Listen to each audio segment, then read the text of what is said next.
So Hearst Hall, where we have our class, is the first building of the university. Hearst Hall is named after the founder of the school, Bishop John Fletcher Hearst. I essentially just wanted to ask you how you felt about what he said in relation to him having such a large presence at the school. Early Christians would have looked at horror with the suggestion of having images in places of worship.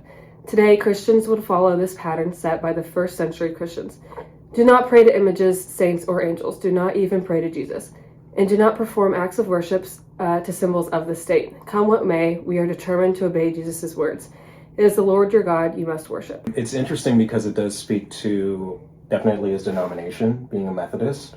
I just want to note that I'm a professor in a philosophy and religion department, and I reckon that it's possible that the reason why we stitch together these different disciplines and to articulate religion as a discipline in itself is a little suspicious, but nonetheless, it's a whole tradition of thinking through issues of practice, issues of what it means to live well. And as it pertains to this figure, it almost seems like we're contradicting something that he truly believed, right? Like, we have a building named after him, and does it, in some respect, is that sacrilegious in his estimation? I don't know. But as, in our present moment, American University is a secular university, and we have all sorts of secular saints. This guy probably didn't want to become a secular saint, but it is kind of nonetheless interesting to have his presence still haunting all of our hallowed halls, right? And then more specifically to your class, you've talked a lot about Aristotle, which is, we tried our best to bring, Greek delicacies. Lovely. So we have dates and nuts. So feel free to snack.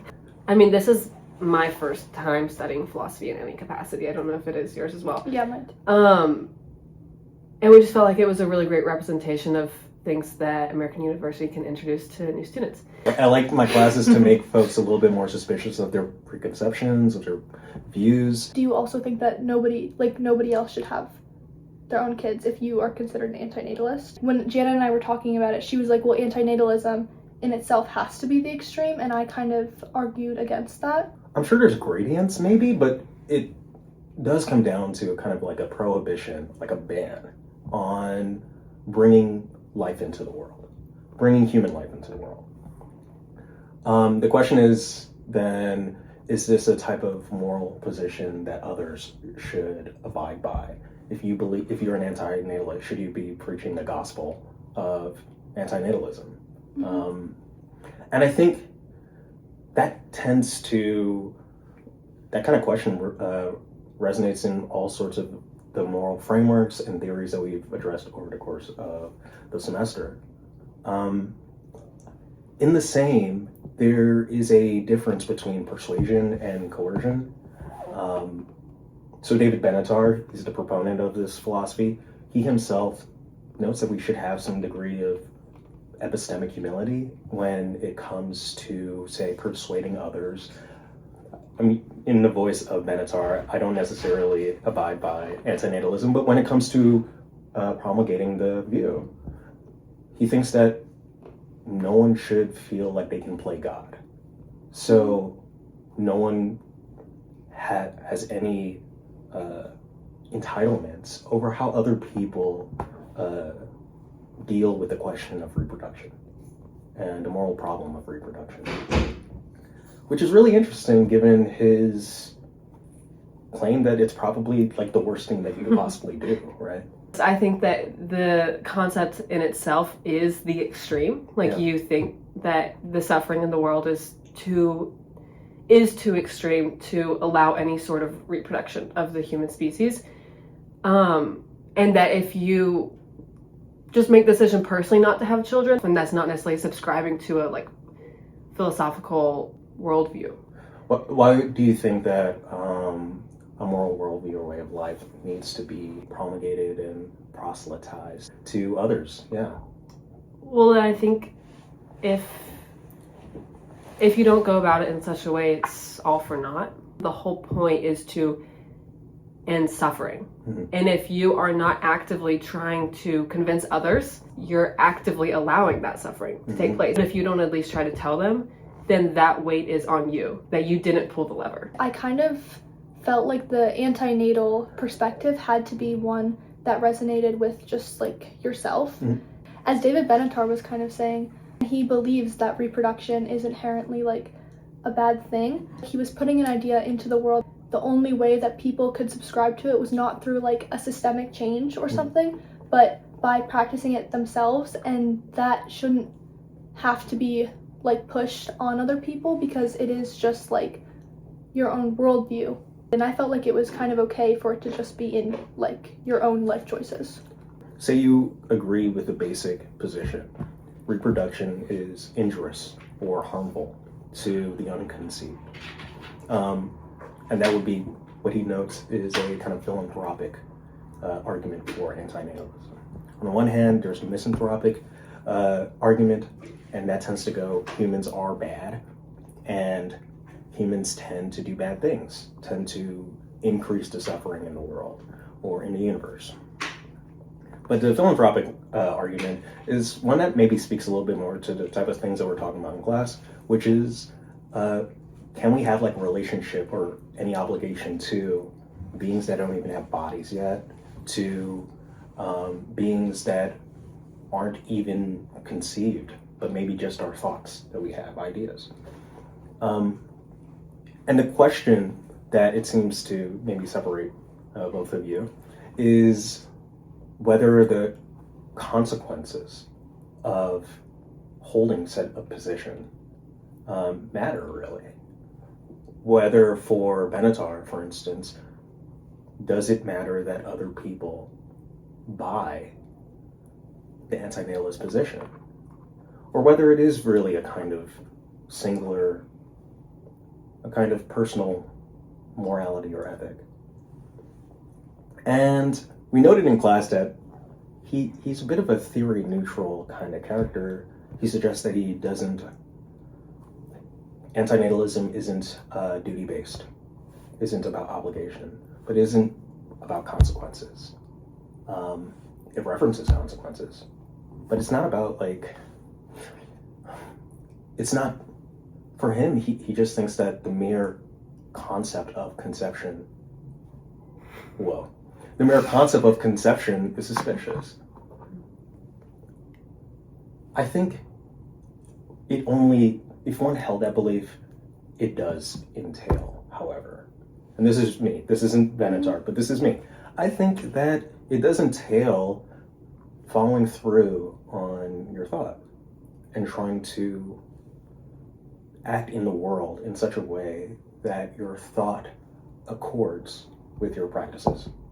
So that might be, as we noted, a couple of the proactive ways that people can be antinatalist, getting a vasectomy or something.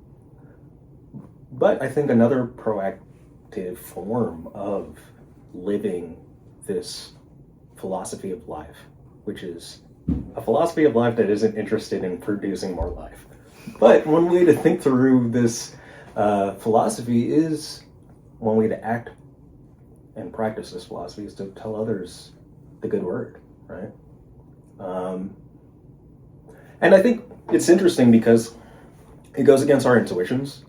I think that's why it's a provocative theory, but it does go against our intuitions. Some students in class were noted that, you know, it might be rational to bring life into the world if you have resources or what have you. But in many respects, an antinatalist position, at least how Benatar would argue for it, kind of shifts our direction elsewhere. It suggests that, okay, if this is harmful, if conceiving is harmful, how might we reduce harm in the world? Well, we can adopt. Our intuition, because we're maybe biological life forms, though even this question of like, does everyone have this like reproductive imperative is maybe suspicious. But one of the ideas that undergird life is that life begets more life. People want to justify their own desires to have babies on the basis of that. But if the rational move is to reduce suffering, to live morally in a world where you, however you engage with that world is to make it such that people suffer less, then Benatar says that you snip your tubes or what have you, or you go out and try to be moral to each other. Adopt a child who doesn't have a parent. And that way you can fulfill some of that, motherly or fatherly itch.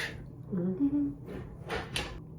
Like, how do you know if a world is right if you as an individual feel like you can work through your suffering, as opposed to you see people elsewhere who can't work through their suffering, and so you wonder whether you can bring someone into this world and whether they're going to be equipped to be able to deal with that or not.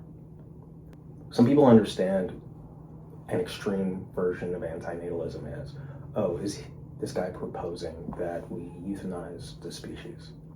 And I think functionally, ultimately, maybe, but he would suggest that that can be something that one person decides. Because that would be playing God. He's a really sneaky thinker, and he kind of escapes some of those critiques.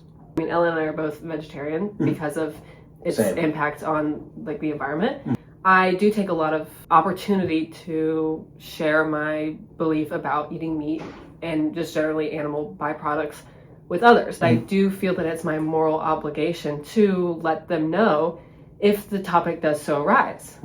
Anti-natalism is in itself the extreme. We compared it to communism. People think about communist Germany, but that wasn't a communal act. It was a dictatorial imposition upon the people. So it wasn't truly communism. The community didn't adopt this society, this system. And so Ellen's argument was more of a communist anti-natalist perspective. Anti-natalism itself is you prescribe to the idea of anti-natalism as an individual, and so I was saying the reason communism hasn't worked before is because the entire government or state subscribes to this, and then forces its people to kind of adhere to it. But in true communism, I feel it would only arise in a post-capitalist era. Students these days, anti-natalism is cool, actually. Also, communism, never done correctly. And Benatar does seem to value consent. And if it's a consent that is won through persuasion, I think that is for him a moral practice of spreading anti-natalism. An anti-natalist that doesn't try to evangelize anti-natalism mightn't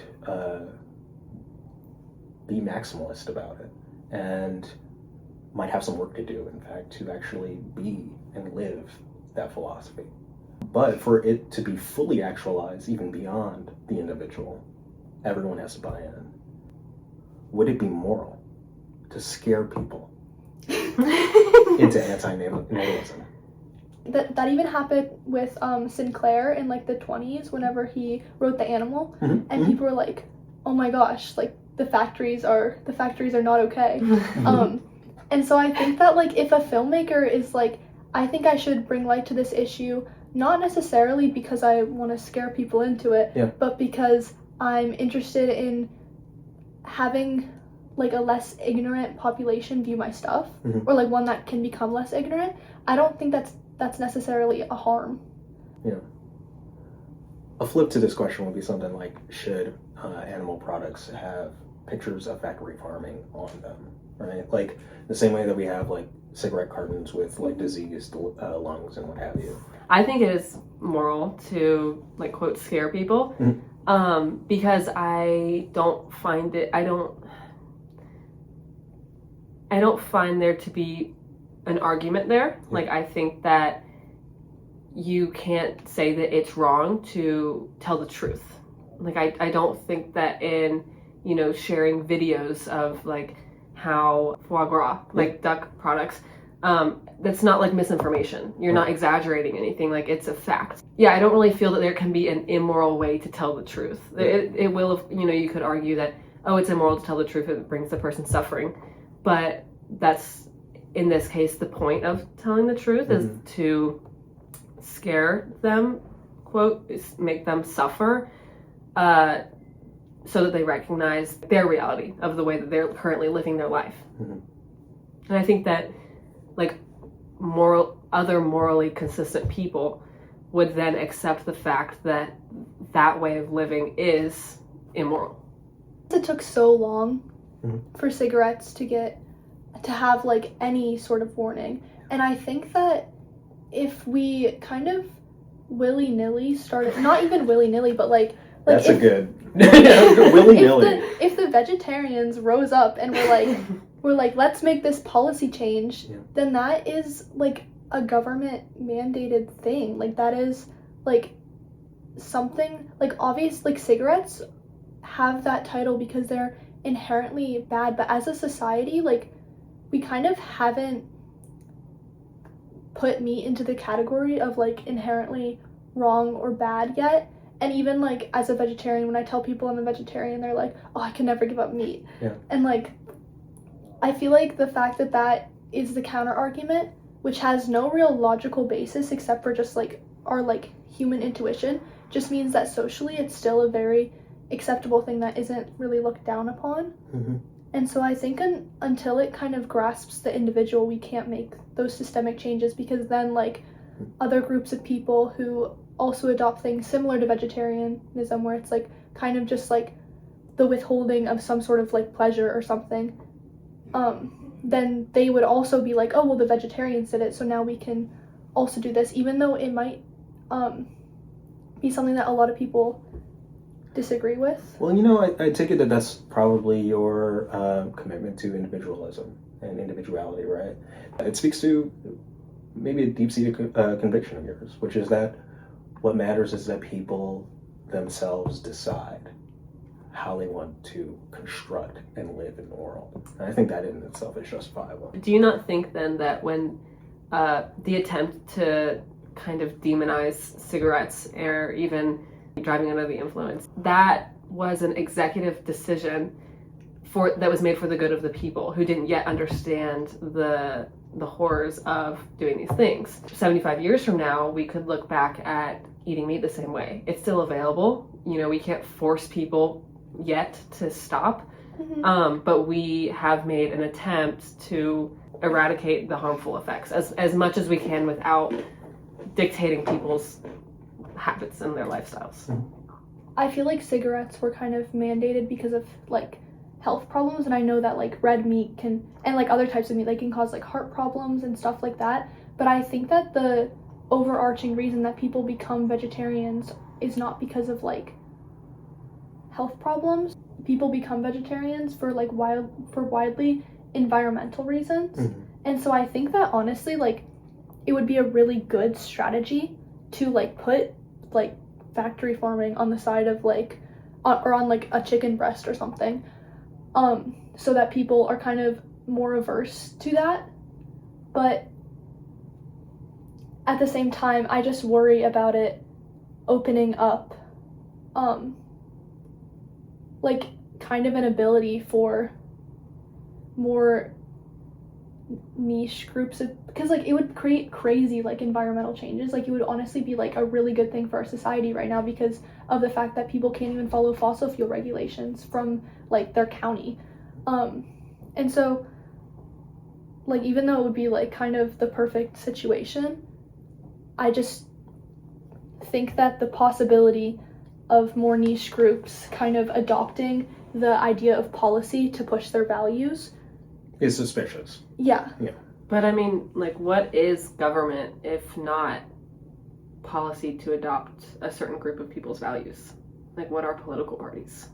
One element that might be vindicated or justified from Ellen's position is that what really got people there was that some people aren't just children, spouses, folks who are eating with you or dining with you or in the same bus or airplane as you didn't really consent to an environment that harms them. And that would be a kind of like liberal individualist justification. One could argue that by others eating meat, and me doing everything I possibly can to lower the personal impact I have on planet Earth, that they are subjecting me to a harmful environment that I didn't consent to, that they're harming the world that I live in, and that I'm hoping to bring my children and my grandchildren, generations after me into, and that they're harming the world for those future generations, quote, that we don't yet know of, that will inevitably exist. I think you could argue that is natalist or anti-natalist, really, because those future generations aren't consenting to the suffering that they will endure due to the current society's. For instance, when I teach about animal consumption, students suggest like, okay, well, the most ethical way to consume meat is if you go out and you hunt and you directly, you like know all of the aspects of the process that gets the meat to your table. Only then can you really be justified, or it's at least morally permissible, because you're just enacting nature or something. But for me, you know, there comes a point where we had to ask the question, are not the little piggies people too? And, you know, that is a tough question for us. But oftentimes our arguments to contrary tend to be arbitrary, in the same way that we have, oh, but they taste so good. You know, like arbitrary, like they taste so good, but they also seem to have cognitive capacities that match up to like 5-6-year-old children. They can play video games. They have rather complex social lives. They get traumatized when they are abused, just like our dogs do. You know, if you've ever been to like the pound, you see whole lives, textured lives, lives that are stitched into communities, familial communities and the like. And we have to pose a question, are those bodies, is protecting those bodies something that we believe is right? To me, that can be a far more, I don't know if that's convincing. Definitely. For a lot of people, that's not convincing. Like, okay, but it tastes good, you know? But I think that seems to me to be a sometimes more coherent argument. Not least because it begins from where people are. Because no one would subject their family to factory farming conditions. But why aren't other species of life, since we share this world with them, why aren't they considered part of our family? Individualism, although it allows you the capacity to adopt your own kind of choices and your own practices, it also allows you to ignore whatever issues you want to.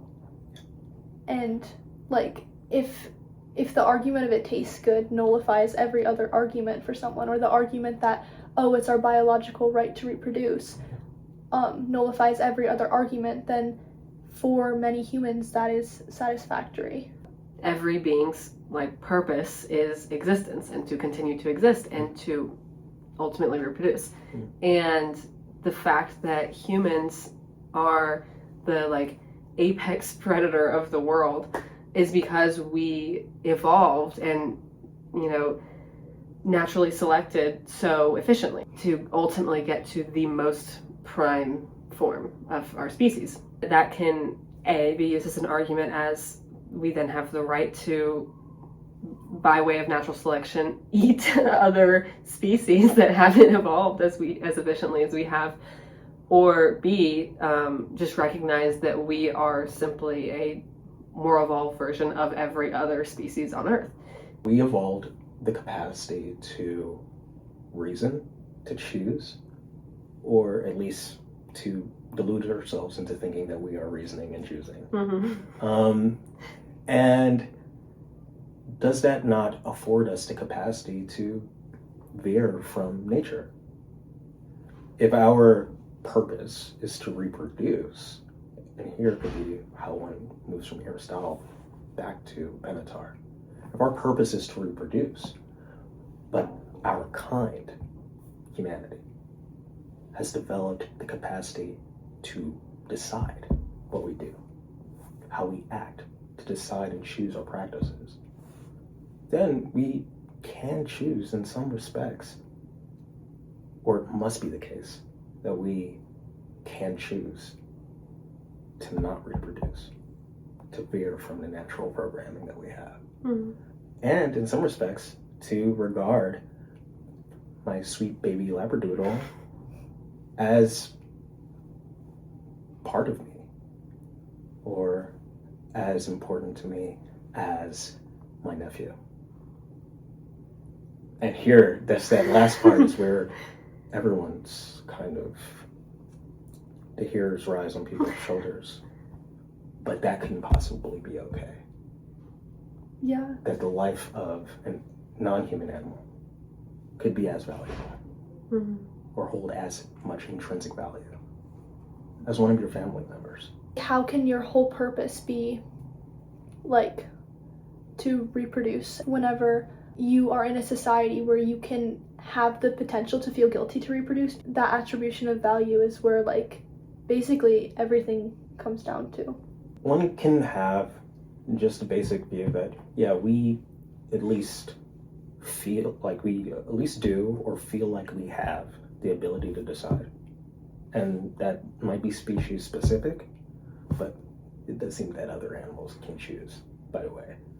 Science seems to be veering in that direction, but I'm not a scientist, I don't know. Either way, but like, you know, we do have the decision to decide. So I think that also kind of falls on Benatar's view.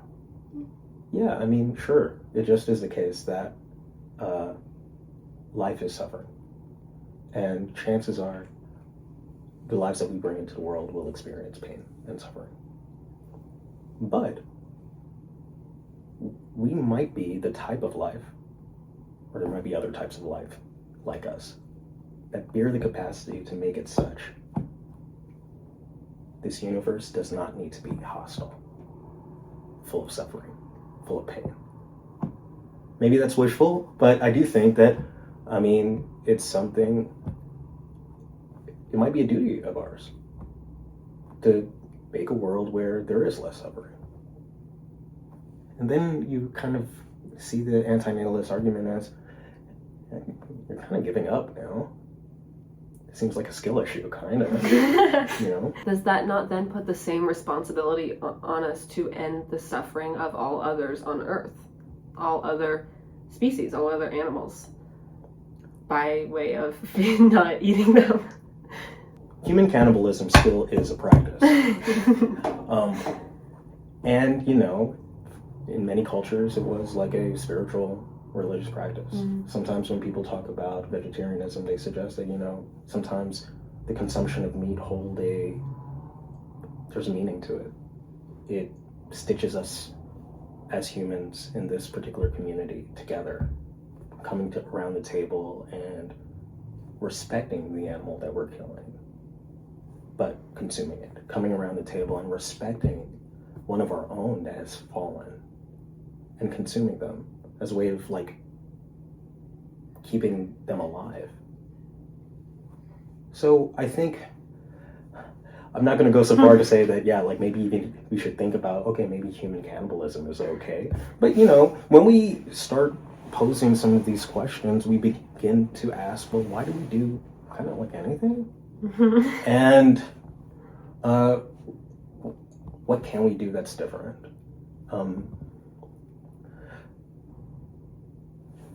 I think I started. I might have lost it, but you know, sometimes the conversation just moves in such a cool way where we're thinking about all sorts of stuff, huh? Mm-hmm. Yeah. Should we call it? Call it. Yeah. Thank you very much.